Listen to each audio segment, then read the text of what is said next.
Philadelphia Eagles just sent a message to the entire league. They went into Tampa, faced one of their biggest recent challenges, and walked out with a win to remain undefeated. For Jogos, Quattro Vittorious. And even though the scoreboard says victory, this one was anything but easy. What stood out more than anything was how dominant the defense looked, how bipolar the offense continues to be, and how, even at 4-0, this team knows it's not playing its best football yet. Let's start with what can't be ignored, the defense. Quinyon Mitchell was an absolute monster out there. If you watched the game, you saw it with your own eyes, play after play, drive after drive. He was everywhere. Whether it was shutting down deep shots or jumping short routes, Mitchell looked like a seasoned vet out there, not a young player still carving his name into this league. The Bucs kept going at him, but he refused to break. 9 targets, only 2 catches allowed, just 6 yards given up, and 5 pass breakups. That's elite cornerback stuff right there. And let's not forget the energy. He was in people's faces, jawing with Baker Mayfield, getting under their skin. That's exactly the kind of edge that Philly fans live for. Right alongside him, Cooper Dean stepped up in a huge way too. He was flying around the field, ended the game with 9 tackles, and even stepped in at outside corner when the defense needed a fix. It's rare to find rookies with that kind of versatility and presence, but the Eagles might have found 2 in the same draft class. The scary part is they're just getting started. And what about special teams? Back-to-back weeks with touchdowns from that unit. This time, Cam Latu broke through the line, blocked a punt, and Sidney Brown scooped it up for the score. That's the kind of play that shifts momentum in a game, and it lit the fire for what would become a dominant first half from the Birds. From there, it felt like the Eagles were ready to run away with the game. They went up 3 possessions early, the defense was locking down, and Jalen Hurts looked completely in rhythm. That first half from the offense was close to flawless. On the opening drive, Hurts was sharp, composed, and dangerous on his feet. That scramble for 29 yards? Huge. Then the little shovel pass to Dallas Goedert for the touchdown? Smooth. Hurts made it look easy. Next drive? More of the same. 20 yards to Goedert, 16 yards to Grant Calcaterra, then a laser to Devonta Smith on the move, and again a shovel to Dallas for another score. By halftime, the Eagles were up 24-3, and Tampa looked completely stunned. But of course, this is the 2025 Eagles we're talking about, and that means one thing: second half struggles. The team that looked unstoppable before halftime came out after the break and stalled. Bad play calling, poor execution, and 0 rhythm. 6 of their 7 offensive drives in the second half ended in punts. 5 of those were 3-and-outs. The run game, which has been an issue all season, was once again completely ineffective. And the passing game? It got predictable. That creativity from the first half just vanished. Part of the blame falls on the play calling. No doubt, but the offensive line isn't off the hook either. For a group that's been one of the best in football for the past few years, they've been underwhelming this season, especially when it comes to opening lanes in the run game. And when defenses are loading the box and daring you to beat them outside, you need better execution and better adjustments. Jordan Mailata said it himself after the game. This group needs to do a better job up front. They're one block away too often, and those missed blocks are killing drives and momentum. Then there's the frustration boiling over from the receivers, namely A.J. Brown.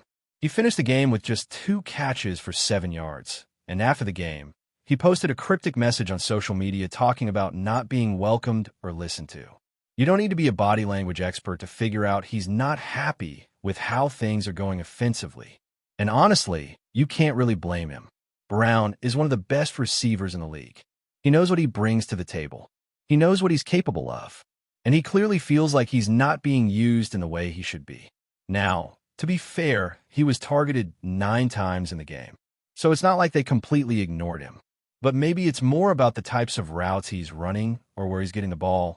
Or maybe it's the predictability of the offense overall that has him frustrated. Whatever the reason, when your WR1 is openly unhappy after a win, that's something the coaching staff has to address immediately.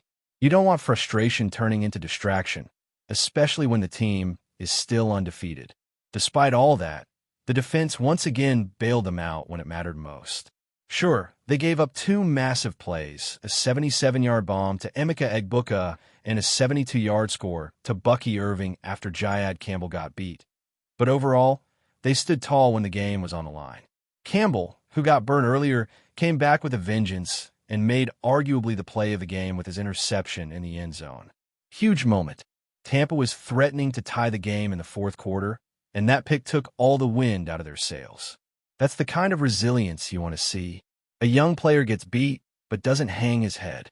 Instead, he locks back in and ends up saving the day. And Jayad Campbell wasn't just a one-play hero. He graded out as the third highest defender on the team and made key stops all game long. You can see the confidence growing.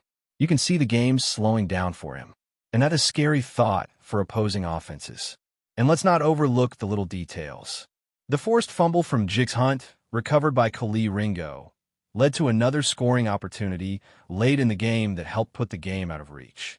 Even when the offense wasn't clicking, the defense kept creating chances.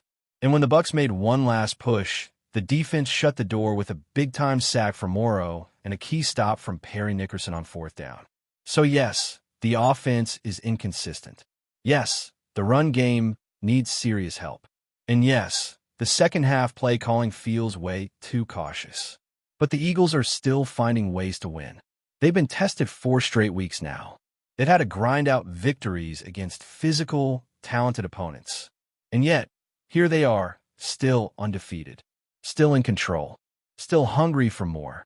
And that hunger is what might be the most dangerous part. Because even after wins like this, nobody in that locker room is satisfied. They know they've got to clean things up. They know the offense needs more balance, better rhythm, and more urgency in the second half. They know A.J. Brown needs to be more involved. They know the offensive line needs to play better. But they also know they've got the talent, the coaching, and the mindset to fix it. And when that happens, when this team finally puts 4 quarters of clean football together, watch out. And speaking of that defense, it's hard not to be impressed with what this unit is becoming. Because while the offense was busy going cold in the second half, the defense just kept showing up when it mattered most. Let's start with the biggest star of the night, Quinyon Mitchell. This man was on another planet against the Buccaneers. You could tell from the opening snap that he was locked in, playing with that shutdown mentality that you just do not see often from young corners. And it wasn't just a flashy highlight or one big moment. It was drive after drive, snap after snap, completely erasing his side of the field. He was targeted 9 times. He allowed only 2 catches for 6 yards. Let that sink in for a second.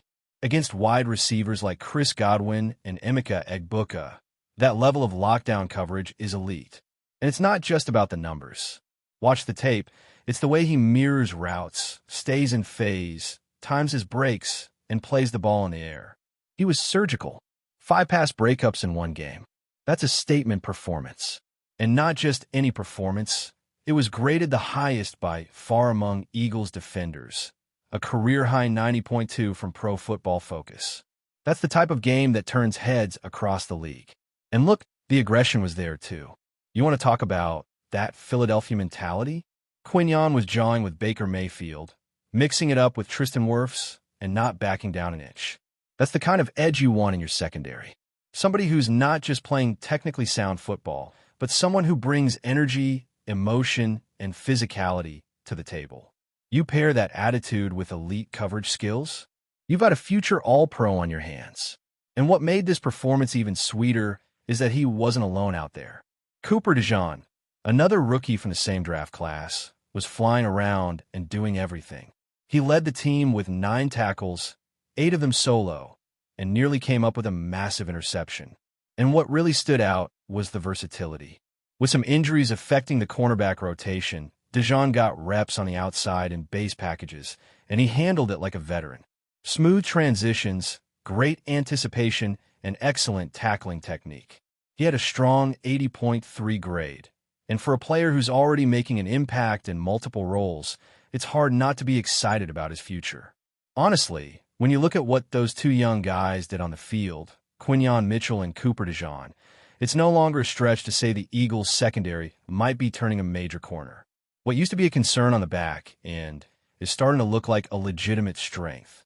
And that changes everything for this defense, because when you've got corners you can trust, it opens up the entire playbook. Now, it wasn't all sunshine and domination. Let's be real. The Eagles' defense gave up a couple of massive plays, including a brutal 77-yard touchdown to Emeka Egbuka and a 72-yarder to Bucky Irving, who got behind Jihad Campbell for a score. And yeah, those were painful. You don't want to see those breakdowns in the fourth quarter, especially when the offense is stalling. But what I loved was how the defense responded, because when the game was on the line, they came through. Jihad Campbell made up for that touchdown. He gave up with one of the most clutch plays of the night. In the fourth quarter, with the Bucs driving and threatening to tie the game, Campbell stayed alert and snagged a tip ball in the end zone for a huge interception. That pick ended the Buccaneers' momentum and probably saved the game. And it speaks volumes about Campbell's growth. The kid has had ups and downs this season, but he's bouncing back from mistakes, staying aggressive, and learning fast. You love to see that development from a young linebacker. And then there was the forced fumble from Jackson Hunt on Bucky Irving, which gave the Eagles prime field position and set up a touchdown for Saquon Barkley on a brilliantly executed fake brotherly shove. That play, the fake QB sneak into a running back dive, was timed perfectly, and Barkley punched it in to put the Eagles up 2 scores again. That moment pretty much sealed it, and it was all made possible by the hustle and awareness of the defense.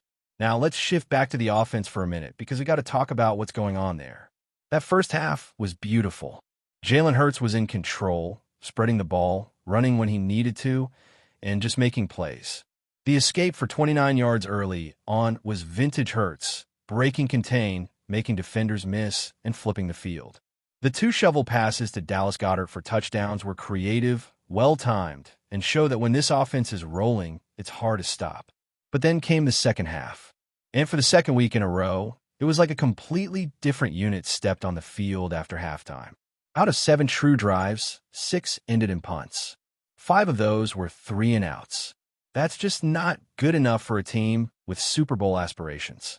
The run game couldn't get going. The passing game got stale.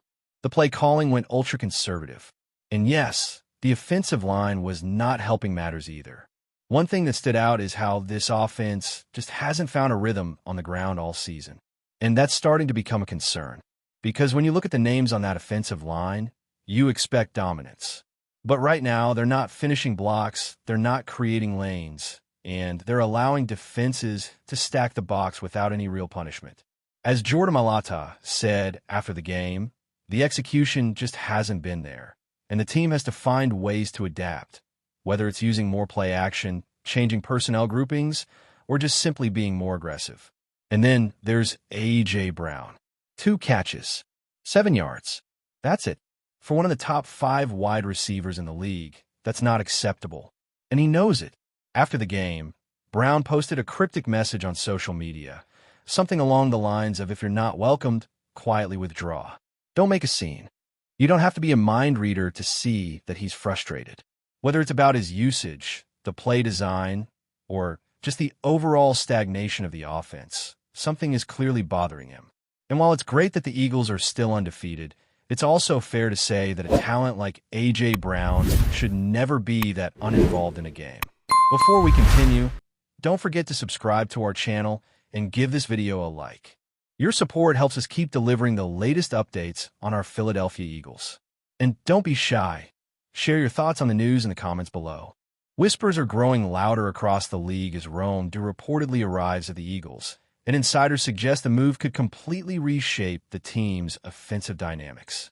While nothing is official yet, sources close to the organization hint that due signing might signal a bold new direction for the Eagles' strategy, igniting a buzz among fans and pundits alike.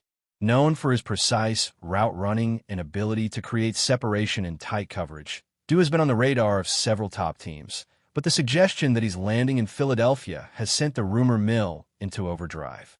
Analysts speculate that if Due integrates quickly, the Eagles' offense could gain a versatility that has been missing in recent seasons. Some insiders are already imagining the combination of his skills with the current roster. Quarterbacks suddenly with a reliable deep threat, running backs benefiting from more open lanes, and opposing defenses forced into uncomfortable adjustments on every snap. It's the kind of shake-up that could turn the Eagles from solid competitors into a team no one dares underestimate. Social media has caught wind of the potential acquisition, and fan reactions range from cautious optimism to outright excitement. If this happens, our offense is about to look completely different, one commenter wrote, echoing the sentiment of many who see Doubs as the missing piece in a puzzle that has long felt incomplete. Meanwhile, rival teams are reportedly keeping a close eye, wary that the Eagles' offensive landscape could shift dramatically, leaving little room for error in upcoming matchups. Of course, until the front office confirms, it's all conjecture, but the rumor itself has injected fresh energy into the city's sports scene. Training camp and preseason games could provide the first real glimpses of what a Doubs-led attack might look like. And if the early signs hold, the Eagles may be in the midst of one of the most talked-about offensive transformations in recent memory. Whether it's hype or reality, one thing is clear. Doubs joining the Eagles is the kind of news that sparks conversations, fuels speculation, and keeps fans glued to every update. That's it for this update. If you enjoyed the video and want to stay updated with exclusive news about our Philadelphia Eagles, be sure to subscribe to our channel and hit that like button. We can't wait to hear your thoughts in the comments. See you in the next video.